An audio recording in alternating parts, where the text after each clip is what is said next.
Hello, and welcome to Breaking Bread with Rivaj Maharaj, where nothing is off the table.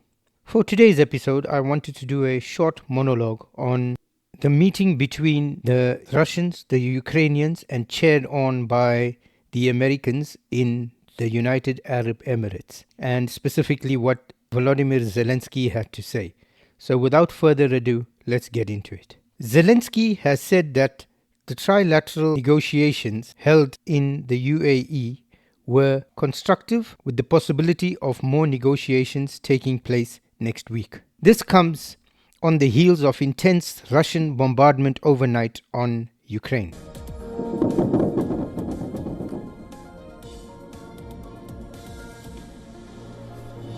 Kyiv condemns deadly Russian strikes as Russian, Ukrainian and US negotiators meet in Abu Dhabi for a second day to discuss ending the war.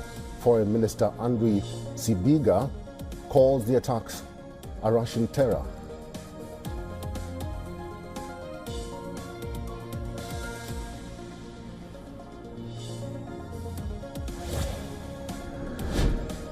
Russian attacks targeted Kyiv and Kharkiv overnight, killing one person and injuring 23 others, as Ukraine remains under an air raid alert, with authorities warning of drones and ballistic missiles.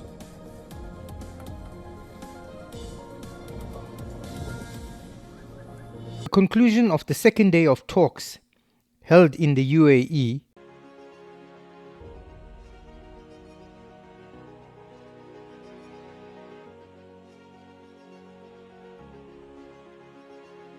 was followed by a post on X by Zelensky. I'll read out what he had to say. A lot was discussed, and it is important that the conclusions were constructive. At the meetings in the UAE, Ukraine was represented by the Defense Minister Rustem Umerov and the Military Intelligence Chief Kirilo Budanov. The Russians were represented at the meeting by members of the military and the Russian intelligence. The United States were represented by Donald Trump's son-in-law Jared Kushner and Steve Witkoff. Zelensky further said that the United States had raised the question of it being involved in the monitoring and oversight of a potential ceasefire or peace process. He added further that while it was too early to speculate on any possible conclusions from these talks, he wanted to note that Ukraine was not ready to accept territorial concessions to the Russians. Now, this last part is really important because we know that the Russians are not prepared to give up any territory that they have captured, namely Crimea and the four oblasts. So, going by this last comment, it seems that we're back to square one and possibly in a stalemate in terms of the talks.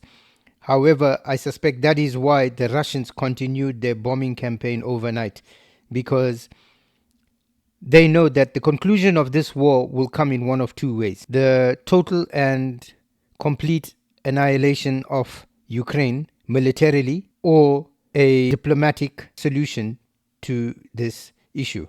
Now, we know that diplomatically, the Trump administration is putting maximum pressure on not only Zelensky but on Europe, Zelensky's European benefactors, to come to the table and reach a negotiated settlement regarding Ukraine.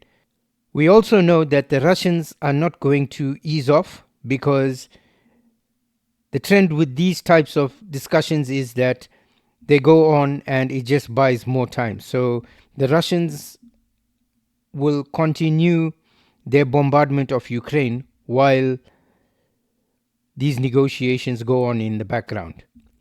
I think there's a loss of trust on the Russian side towards any olive branch being extended, because they've been down this road before and seem to feel that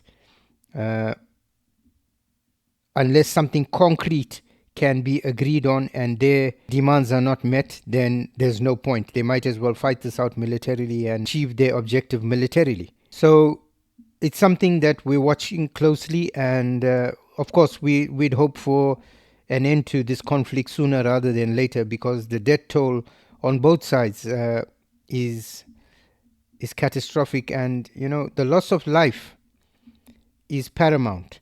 So I think all the powers that have a vested interest in this war, and all those people that have a vested interest in keeping this war going, tap into some sort of humanity if you have any whatsoever, and ask yourself, is this really good? Because I think if you happened to take a step back, then this could come to an end. Because there's no doubt, profits people are profiting from this war continuing. However, at what cost? Does the value of human life supersede that of your financial interests? So it's something to ponder. We often fear things like the supernatural and demons and, Satan. However, I have to say, I think the worst of the worst that you can see is not out there in the supernatural realm. It's what man inflicts on fellow man. The the depths humanity sink to, the depravity is, just for this material gain, is absolutely insane. I think,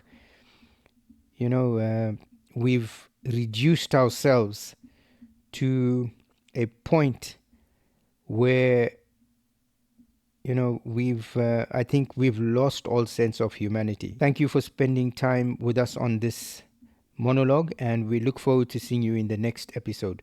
Please remember to like, share, and subscribe, as it helps our channel with the algorithm and it helps our channel to grow.